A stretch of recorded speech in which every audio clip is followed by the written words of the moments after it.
जब संपूर्ण वैभव होते हुए भी प्रभु श्री राम का मन व्याकुल था, तब गुरु वशिष्ठ के ज्ञान ने उन्हें विषाद से बाहर निकाला। सुनिए बकुल जी की वाणी में।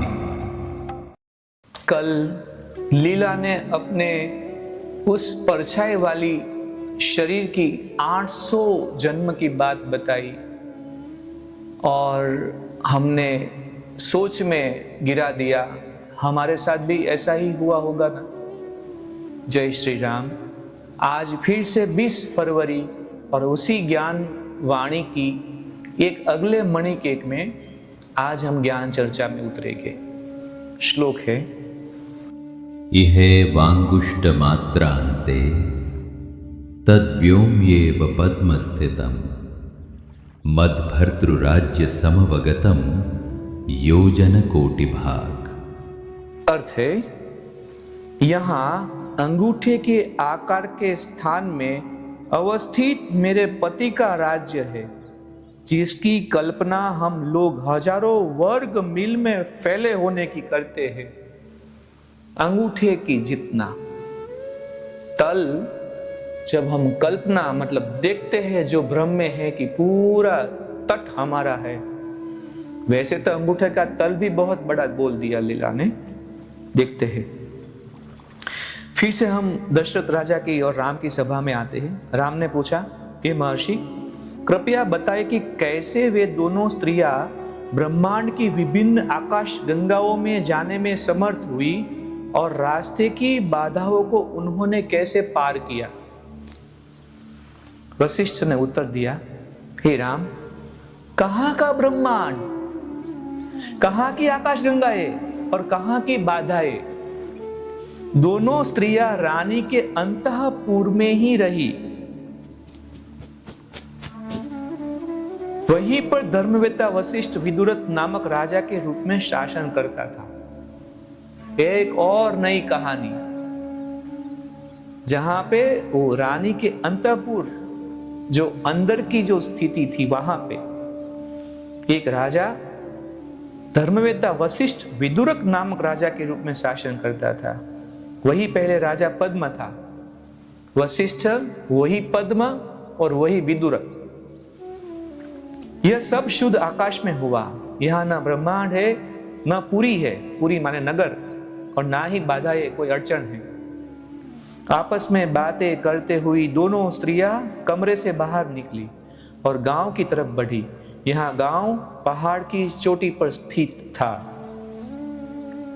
ज्ञान योग विवेकानंद जी की दृष्टि से राजयोग, ज्ञान के सतत अभ्यास के फलस्वरूप लीला ने भूत, वर्तमान और भविष्य का ज्ञान प्राप्त कर लिया था। उसने पिछली घटनाएं स्मरण करते हुए सरस्वती से कहा, हे देवी, कुछ समय पहले मैं और मेरे पति दोनों अज्ञानियों की तरह रहते हुए जीवन बिताते थे। हमने आत्मज्ञान की प्राप्ति का प्रयत्न नहीं किया था। इतना कहकर लीला ने सरस्वती को अपना पुराना घर दिखलाया और कहने लगी, देखे, यह मेरी प्यारी बछिया है। बछिया माने एक जो वसवाट बोलते हैं। मुझसे बिछड़ने के कारण पिछले 8 दिनों से यह निरंतर रो रही है। तो जो बसवाट जो है, उसमें एक छोटी सी एक छोटा सा प्राणी जो नाम दिया है बच्चे का। यहीं से मेरे पति संसार का शासन करते थे, क्योंकि वे जल्दी ही चक्रवर्ती नरेश बनना चाहते थे और वे इन 8 दिनों में सम्राट भी बन गए। परंतु लगता ऐसा है कि जैसे चिरकाल व्यतीत हो गया हो। इस घर में मेरे पति अदृश्य रूप में रहते हैं। श्लोक का फिर से भाषांतर है, यहाँ अंगूठे के आकार के स्थान में अवस्थित मेरे पति का राज्य है, जिसकी कल्पना हम लोग हजारों वर्ग मील में फैले होने की करते हैं। हे देवी, निश्चय ही मैं और मेरे पति दोनों शुद्ध चेतना है, तो भी रहस्यमय मायावी शक्ति के कारण मेरे पति के राज्य के अंतर्गत सैकड़ों पहाड़ दिखाई देते हैं। यह सचमुच चमत्कारी है।